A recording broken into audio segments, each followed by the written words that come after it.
میں کروں گا کہ کون کہاں سے آیا, کتنا آیا, کیسا آیا, یہ تمہیں حساب کروں گا نا, اسی پر پھر میں نے فیصلہ کرنا ہوتا ہے کہ آپ کہاں سے.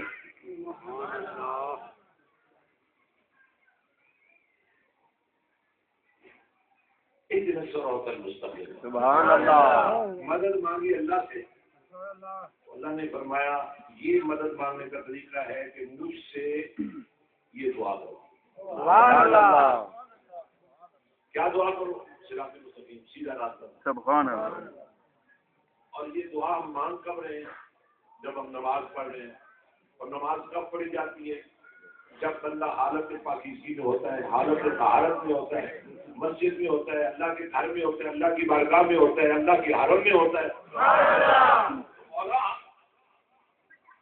تیرے سامنے کھڑے ہیں, تجھ سے براہ راست مانگ رہے ہیں. سبحان اللہ. اب تو شکوہ نہیں ہونا چاہیے, اللہ سے ہی مانگ رہے ہیں. اس کے ختم ہو کے اللہ سے ہی مانگ رہے ہیں بھائی, سب اللہ سے ہی مانگ رہے ہیں. اللہ نے فرمایا اگر مجھ سے مانگنا ہے تو یہ مانگو. سبحان اللہ. اس کا مطلب یہ ہوا جو کہنے والا کہہ رہا تھا اور مانگنے والا مانگ رہا تھا, ابھی تک اس کا اعتبار نہیں بنا. سبحان اللہ. آپ نہیں بولیں گے تو مجھے کیسے اعتبار ہے؟ سبحان اللہ. دیکھیں نا, بڑی سمپل بات کر رہا ہوں, بڑی سیدھی سیدھی بات کر رہا ہوں, سمجھ نہیں آ رہی نا آپ کو؟ سبحان اللہ. بہت سادی بات کر رہا ہوں. سبحان اللہ. اتنی تعریف کی شاہ جی, چودھری صاحب, وڈے پیو دا تو پتر, بڑیاں شانہ والا, ملے تکا بھی نہیں اس کو راہ جانے ہوا, انہیں گل نہیں کرنی ہے. سمجھ رہے نا بات کو؟ اب ہم نے یہ تعریفیں کی, ساری بات کی, تو ظاہر ہم تو براہ راست بات کر رہے تھے. امید یہ تھی کہ اللہ پاک یہ کہہ دے گا کہ آ جاؤ, میں نے قبول کر لیا ہے. سبحان اللہ. لیکن سچ بات تو یہ ہے, آپ کی ان باتوں پر اللہ نے اعتبار ہی نہیں کیا کہ تم سچ بھی کہہ رہے تھے. سبحان اللہ. اب اس کو سچ بنانے کے لیے اس نے ایک طریقہ سکھایا. سبحان اللہ. ایسے تو دلوں کو چاہتا ہے. سبحان اللہ.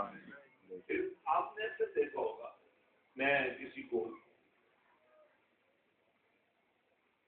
اور کسی کے عیبوں کو کھولنے کے حوالے سے پوری عقیدہ رکھتا ہوں, جو مدینے کی تاجدار نے فرمایا جب کسی کے عیب پر پردہ ڈال دو گے تو قیامت کے دن لکھا تمہارے عیبوں پر. سبحان اللہ.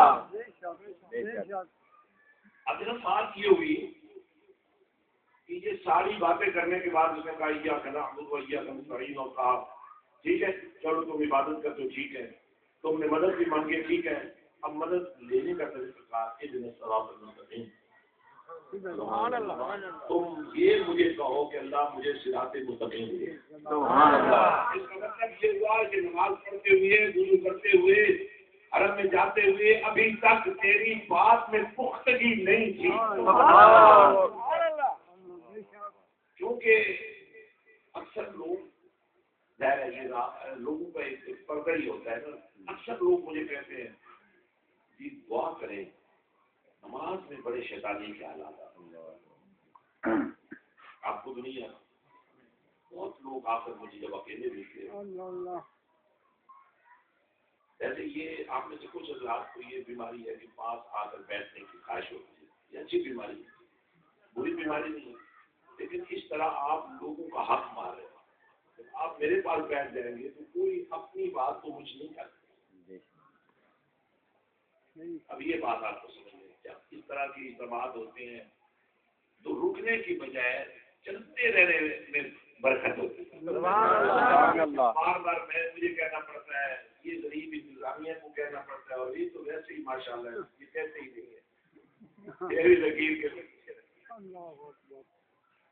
اب جناب ہوتا یہ ہے کہ جب اس طرح کے اجتماعات ہوتے ہیں اور پھر آپ کو پتہ ہے یہ خواہش ہوتی ہے جو بھی ساتھی ہے ہر ایک بندے کو کتنا ٹائم ضرور زیادہ ملنا چاہیے, لیکن سفر بھی تو نہیں ہے نا. ہر آدمی پہلے ہی ملنا چاہتا ہے, ہر آدمی پہلے ہی بات کرنا چاہتا ہے, اور ہر آدمی گھنٹوں کے حساب سے بیٹھنا چاہتا ہے. اب ایک ہی یہ آدمی اگر 4 گھنٹے بیٹھے ہوئے باقیوں کا کیا بتے؟ اس لیے ضروری ہوتا ہے کہ تھوڑا سا یہ تمیز درمیان میں کرنی ضروری ہوتی ہے. میں آپ کو ظاہر ہے اپنا سمجھ کر یہ بات اس لیے کہہ رہا ہوں کہ روز ملنا ہے، جب ملنا ہی ہے تو کیوں نہ طریقہ سیکھ لیں، طریقہ بنا لیں. زیادہ بھی ہوتا ہے تو آپ حقدار ہے، زیادہ بھی بیٹھے جا سکتے ہیں، لیکن انصاف تو ہونا چاہیے نا. ایک بندے کو گھنٹہ مل جائے اور ایک بندے کو منٹ بھی نہ، یہ تھوڑا سا خود ڈسپلن بنا دیا کرے. اب ہم نے کہا مولا اہدنا الصراط المستقیم، ہمیں سیدھا راستہ دکھا دے، تو کیا یہ نماز پڑھ کے سیدھے راستے پر نہیں؟ ایسا ہی لگتا ہے نا کہ نماز تو پڑھ رہا تھا لیکن شیطانی کے حالات آ رہے ہیں. کیوں آ رہے تھے کبھی آپ نے سوچا؟ یعنی اتنا حاوی تو شیطان ہو چکا ہے کہ اللہ کی نماز میں بھی وہی پھیر رہے ہیں. تو آپ کو پھر ماننا تو پڑے گا نا کہ واقعی آپ کو کچھ وقت ایسا بھی کسی ایسے سنگ میں گزارنا چاہیے جہاں اللہ کا رنگ آپ پر چاہیے. یہ اصل میں پیری. سبحان اللہ. آپ نے بیٹھنا ہوتا تو اپنی باتیں کرنی ہوتی ہیں. جس کی دنیا بحثوں میں ہے نا وہ بحثوں کی باتیں.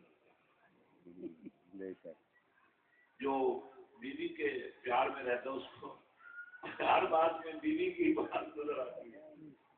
جو بچوں سے پیار کرتا ہے وہ بچوں کی باتیں کرتا ہے، میرا پتر یہ ہو جائے، میرا بیٹا یہ ہو جائے، میری بیٹی. اچھی بات ہے، دین کا حصہ ہے، لیکن میں سمجھانا یہ چاہ رہا ہوں کبھی بیٹھ کر اللہ کی باتیں بھی کر لیا.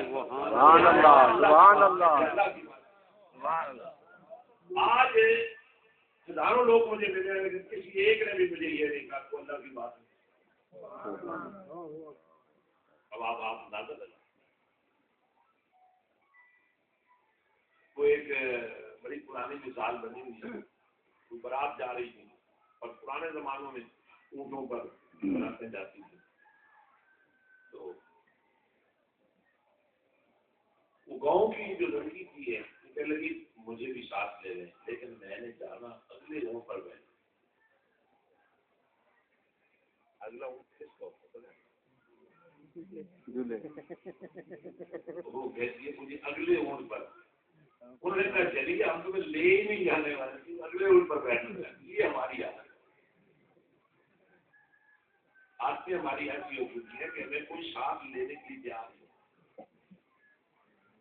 بات ختم کرتے ہیں. ایک دن صراط المستقیم، یا اللہ ہمیں سیدھا راستہ دکھا، ہمیں سیدھا راستہ چاہیے. اللہ نے اس کے جواب میں ہمیں سکھایا یہ مانگو. مانگنے تو ہم بہت کچھ آئے تھے لیکن اللہ نے یہ سکھایا، میں بھی یہی سکھا رہا ہوں. ایک دن صراط المستقیم، صراط مستقیم چاہیے. اب میں نے سوال کر دیا مولا صراط مستقیم کو تیرا ہی راستہ ہو. اسلام کا راستہ سیدھا راستہ ہے، قرآن کا راستہ سیدھا راستہ، لیکن نہ یہاں یہ اللہ نے کہا کہ اللہ کا راستہ سیدھا راستہ ہے، نہ یہ کہا اسلام کا راستہ سیدھا راستہ ہے، نہ یہ کہا قرآن کا راستہ سیدھا راستہ ہے، نہ یہ فرمایا مصطفیٰ کا راستہ سیدھا راستہ ہے، بلکہ ایک اجتماعی جو کیفیت تھی اس کو بیان کر دیا. فرمایا صراط الذین انعمت علیہم، فرمایا ان لوگوں کا راستہ جن پر اللہ نے انعام کیا. اور وہ انعام یافتگان کون ہے وہ بھی سن لیجیے. من النبیین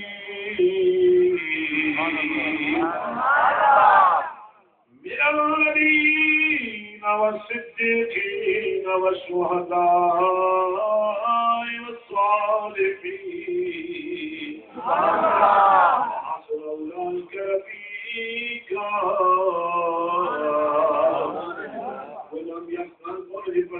کیا وہ ہے انبیاء، وہ ہے صدیقین، وہ ہے شہداء، وہ ہے صالحین. میں سوچ میں پڑ گیا یہ جن پر اللہ نے انعام کیا ہے